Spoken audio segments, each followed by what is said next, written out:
Hey, Break Timers, it's Patrick McMullan, and welcome back. This is episode 77 of the Breaktime U podcast. Alan Schaefer's our guest, and you know what that means. Music, lessons on life, and a whole bunch of fun and laughs. This episode, we do a little tribute to the 80s, those folks that didn't realize what the kiss cam can do, and a lesson about how every little thing matters. So listen in and enjoy. Break Timers, it's Patrick McMullan, and we're back in the next episode of Breaktime U with Alan Schaefer, the guy with the guitar and can impromptu make it all happen. Oh my goodness. How are you? Hello, Break Timers. I am. Break Timers, are you good? Yeah, I hope we're so. all good. We are all good. You know, we were chatting in the last episode about famous people, and it's been a rough week for some famous the people that you and I grew up with. And when you think back and just the Hulkster and Ozzy and Fresh Prince of Bel-Air, I mean, those just bring back amazing memories, and you remember where you were. Just pull one out of left field. Any one of those folks that have just recently passed away, the most vivid memory you have of any of those three. As a kid in Jacksonville, Florida, the first WrestleMania, I went into the Jacksonville Coliseum because it was the live event was Madison Square Garden, but there was like a pay-per-view, and I went with thousands of other people and watched it on a big screen in the Jacksonville Coliseum and watched Hulk Hogan and Mr. T. I think fight Paul Orndorff and Rowdy Piper, maybe. Yeah, I think Those are some classic names. And folks, if you're far younger, don't tune out because a couple 80s folks are talking good times. But I mean, let's face it, even when you look at Ozzy was still a lasting his legacy, and he was still somebody who was very active. The Hulkster, still someone in the spotlight all these years later. They built a brand of themselves and who they were, just like the Fresh Prince of Bel-Air. Still, this new world we live in just carries on, and it just goes. And why do you think people like that still are able to carry on in this world, and what makes them different? Well, they touch us in some way. Like, I mean, look, there's nostalgia never goes out of style. Hey, like you and I, like, man, we grew up on something, like, I'm literally telling you about a great experience. And again, Right. experience makes the world go round. I mean, when we're all, when the time comes and we're on our deathbeds, I don't think many people are going, "Wow, I should have bought one more thing," or "I'm glad I bought this or that." It's the people and it's the experiences that matter. And that's the priceless piece. And so I think we associate very particular memories and places. I mean, look, I can ask anybody, tell me about a meaningful experience that somehow ties back to music, and people will just go on and on and on and on and on. And if you close your eyes and you play the song, you're there in a way that is like, oh my gosh, it's like a time machine. And so it keeps us connected. I think the other thing is that, when we look at actors and or just people in pop culture, it's like we feel like we know them in some way. We maybe Relate to them. so and we maybe admire them and we're interested and curious about their story, and I think we hold them in a high regard because they have achieved something just by the notion that we know who they are. And so, but I do think it really comes down to the body of work that people do. Well, speaking of body of work, in the last episode, you touched on something, and we parked it to this episode because it's the centerpiece of this discussion in this episode of the extra effort. Mm. And when I think about my career and my best and worst times, the best times are always defined by the fact that I actually went to that extra mile where there's few, if nobody else, and found that extra gear. And You have an example that we've talked about that's it's very near and dear to me because my father always said the best years of his life was his 12 years in the military. And you have an example about going that extra mile and Yeah. giving that extra effort that has given four guys a memory of a lifetime. Talk about it. Yeah, so well, one of my greatest honors and privileges along the way in 5 stars in my music career was to entertain U.S. servicemen and women in what we call Southwest Asia, what most call the Middle East during the Second Gulf War. And we were at our third place in Iraq, a place called Al Qaim, and it was an old train station that we had captured, and it was near the Syrian border. And it's funny because I'll never forget, like my phone, like on my phone, like something Syria came up. I'm like, oh, that's cool. I've never seen that before. And but this train station was just, it was like an oven. It was just nowhere for that hot air to go. And by the way, we called it the summer in the sandbox tour. It was literally, it was north of it was like Arizona hot. It wasn't Yeah. dry heat. Hotter. You could fry an egg on the sidewalk, literally. And so we're like, we're gonna sound check. We're gonna get in and out because we're just gonna get back to the barracks where we have a shot at not, you know, getting, being so hot and dehydrated.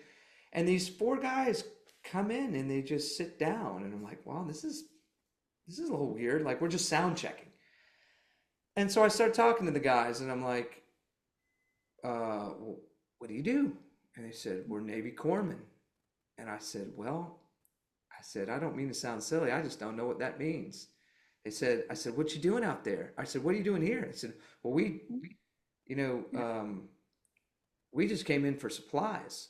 I said, what you doing out there? He said, well, we're putting the guts back in our guys and the guts back in their guys. And I said, whoa, that sounds pretty intense. I said, will you come into the show tonight? Like, no, we got to get back out there. And I thought to myself, man, that's unfortunate. They've come in, they're just taking a breather, they're not going to be able to come to the show. And I turned around to the guys, and to the credit of my brothers and 5 stars, I really didn't have to say much. I was like, hey, boys, let's give them a show. And everyone was like, game on.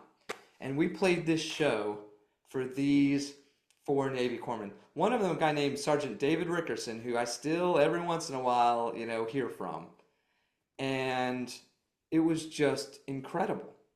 And it's interesting when I think about kind of the things that we either do or not do. I mean, let me tell you, it was uncomfortably hot.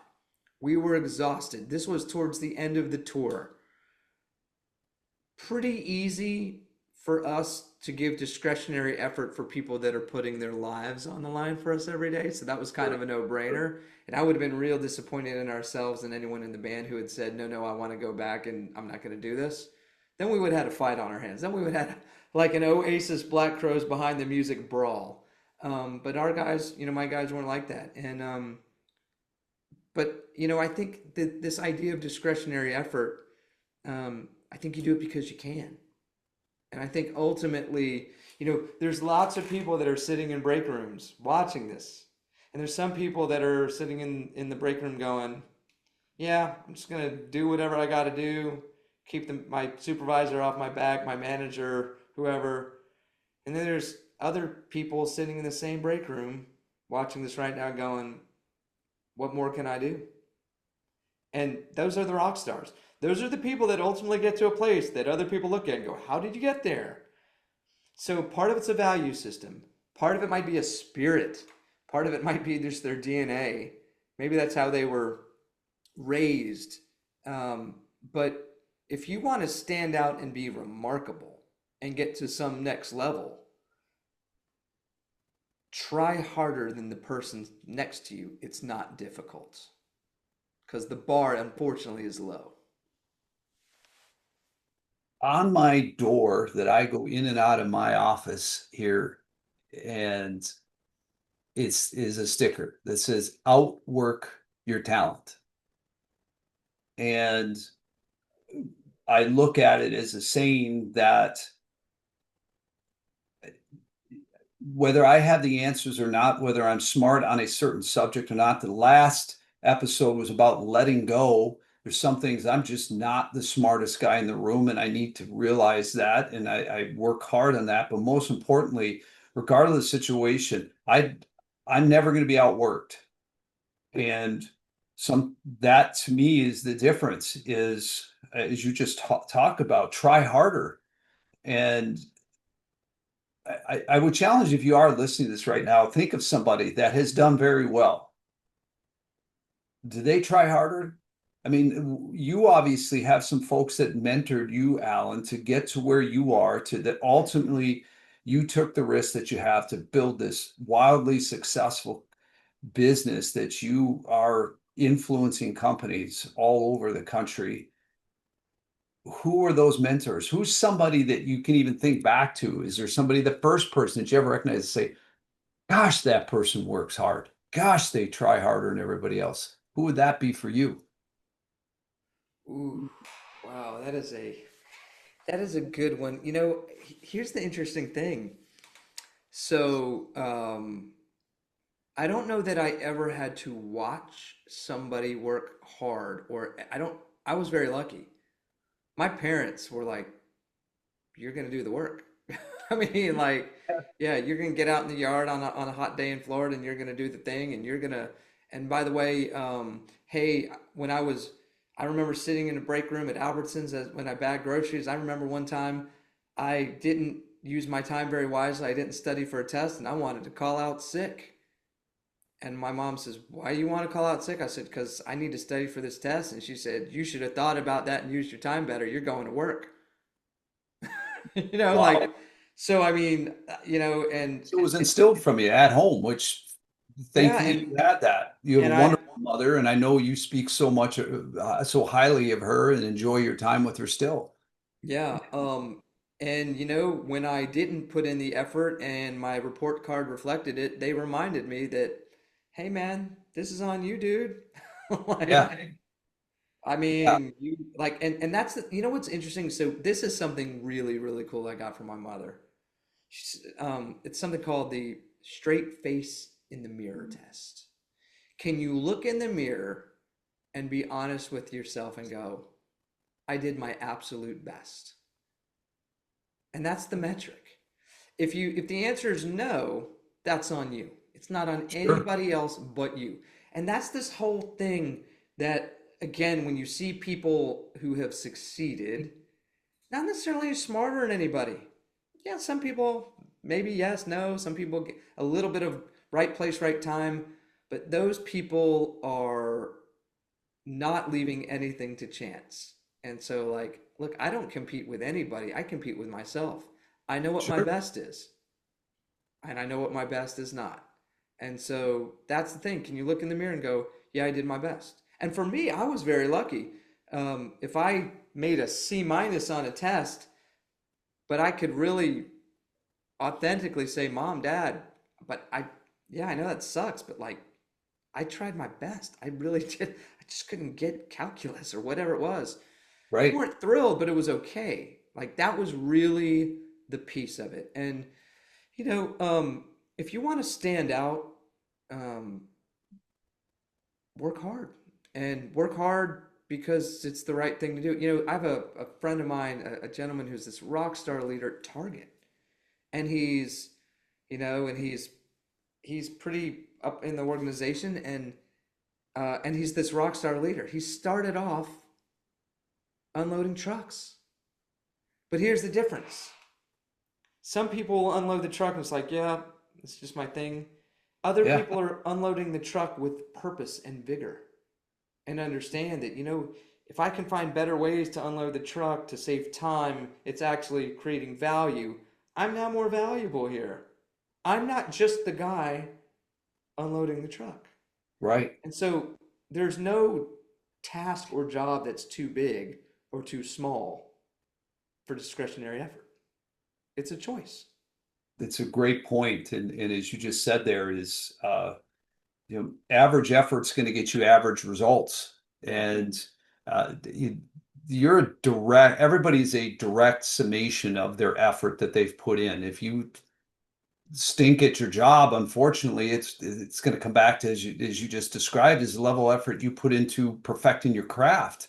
And Yeah. you could the excuse of, well, my boss is a moron. Well, if somebody else in your business in the same position is excelling, then it's not the boss, it's you. And when I think about that whole piece and what you talk about, again, it's something we talked about in the last episode. Who are you surrounding yourself with? What is your environment? What do you do when you go home to make sure that you're at your best? And that's where you something that you again have worked very hard at in banding people together is that exact fact, is who is around you. So Yeah. talk a little bit about that. How do you overcome in banding and your work with people that elephant in the room that some people just don't try hard? Talk about that. It's really interesting also. So when we talk about people trying hard, I think it's important as a behaviorist to talk about, you know, again, anytime you have subjectivity, bias, and judgment, Hmm. you have noise, right? And so, Sure. and judgment is based on feelings. And so sometimes for me as a leader, I could look at someone on the team and go, yeah, they're kind of calling it in on this, or I don't really feel like they gave their best effort. Sometimes they really just didn't know what they didn't know. It's really easy to point towards a lack of effort. Like I have some clients that will literally look at the lack of result and they'll go, oh yeah, the so and so, that's because they're lazy. We're giving them every opportunity.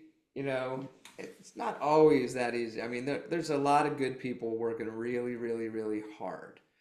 Um, but again, we all know we all know what we need to do to prepare for that next meeting.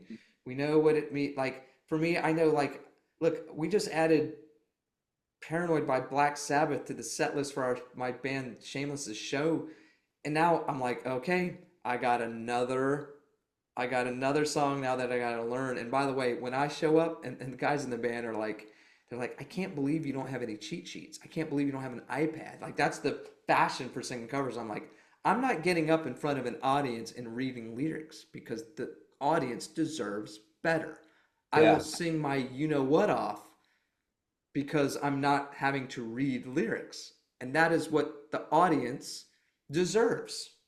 So I am going to, so honestly, after this, I will go over to Mission Beach with my ear pods and I will listen to that song 100 times tonight, watching the ocean. Doesn't suck.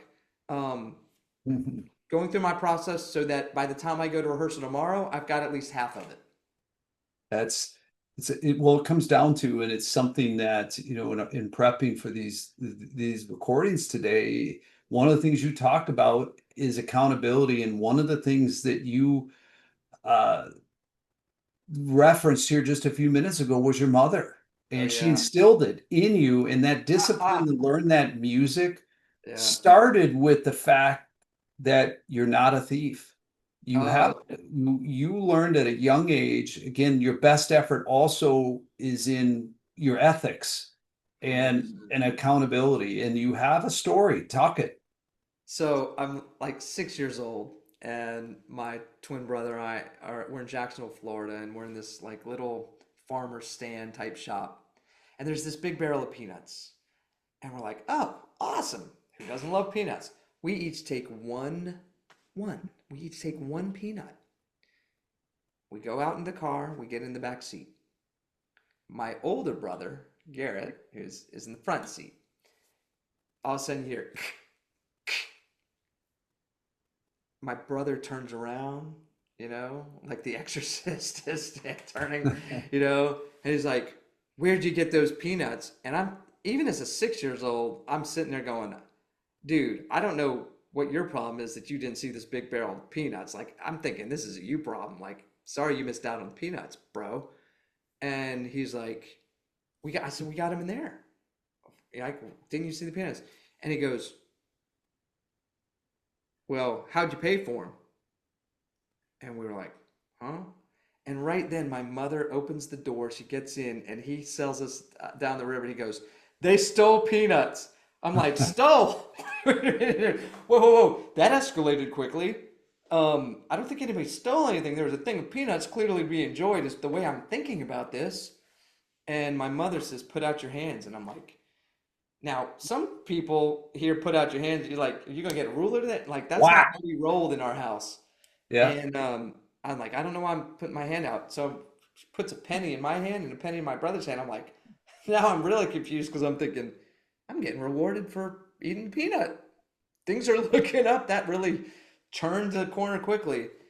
And there's this weird silence. And we're like, well, what do we do? She goes, "You're going to march your tails into that store and you're going to pay the shopkeeper for the peanut and you're going to apologize for taking it from him."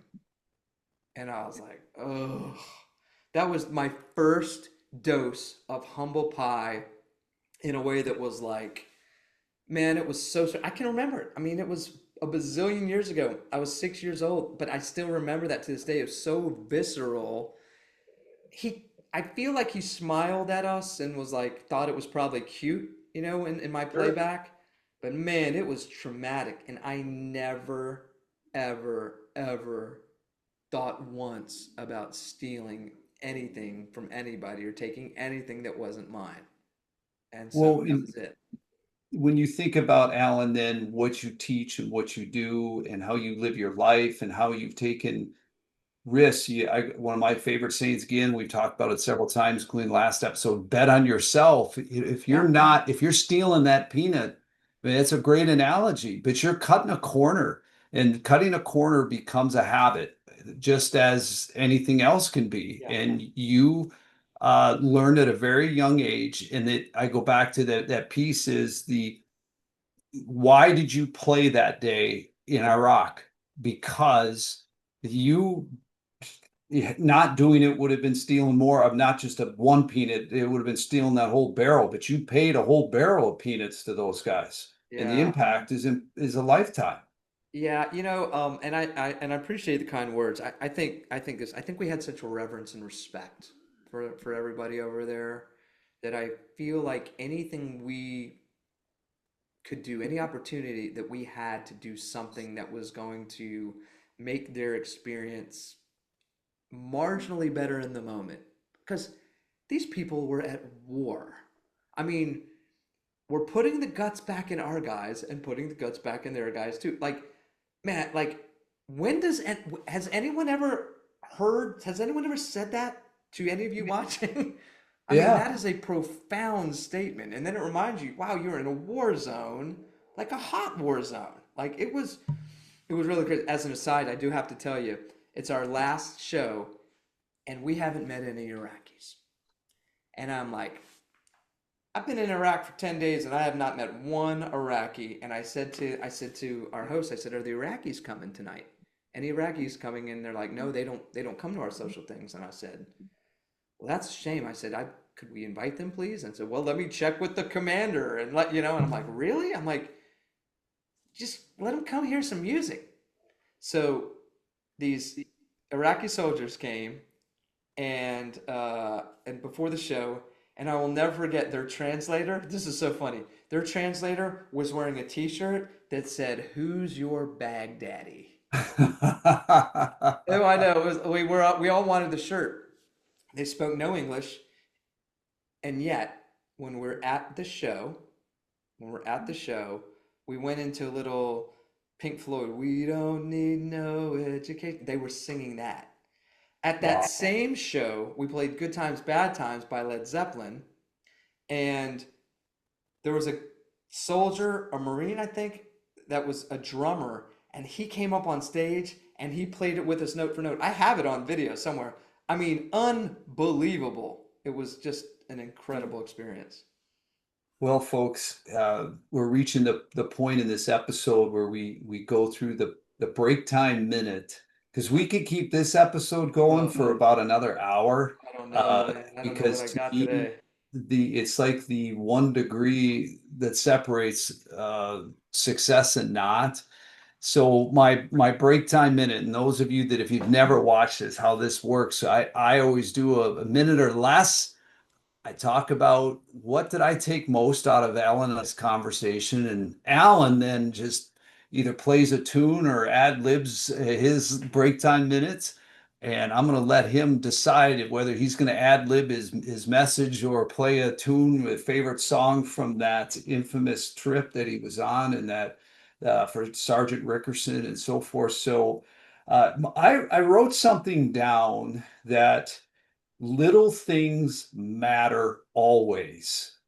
When you were talking about it, and effort, if you are not giving your best effort and trying and going that extra effort on everything, there's going to be some little difference that can separate you between you and the next person trying to get that promotion, you and that next person trying to get that first date with somebody because you held the door open for somebody.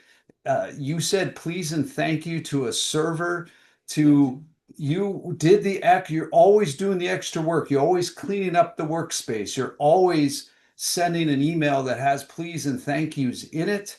And it's just little things. It's little things that you pass on. And as Alan talked about, it's instilled into him by his mother. And still to this day, he lives that way. And it's no different, whether it's yourself or you're raising your kids. Little things always matter. So, Alan, finish her up. So I'm going to throw you a curveball here, man. Please. I'm going to maybe plant a seed for maybe something we might talk about on the next episode. I know where this is going.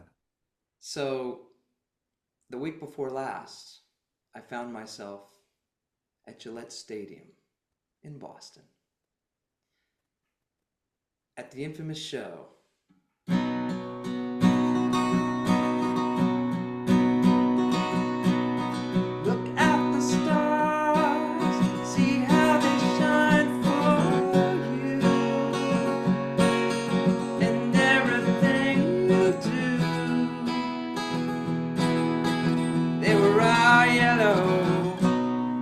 Tell you something, that is something we will unpack, but I was at the show where maybe people were in the spotlight that didn't want to be in the spotlight. So maybe in the next episode we can talk about what does the spotlight look like, and is it always great? Clearly that parent did not teach their kid not to steal peanuts. So with that said, folks, break timers, another great episode. You just got a sneak peek for the next one. Alan, how can folks reach you? Okay, you can find me on LinkedIn, just Alan Schaefer, AlanSchaefer, and then also just Alan, ALAN, at bandingpeopletogether.com. Please reach out. I love hearing from you. Just put break time, in the header of the subject, and I will promise you I will answer it myself. Break timers, thanks for spending a little bit of your day with us. Alan, what do they need to do? Rock on. We hope you enjoyed this Breaktime U podcast. To learn more about Alan Schaefer, visit bandingpeopletogether.com. And to hear more episodes from Alan and all of our guests, visit breaktimeu.com.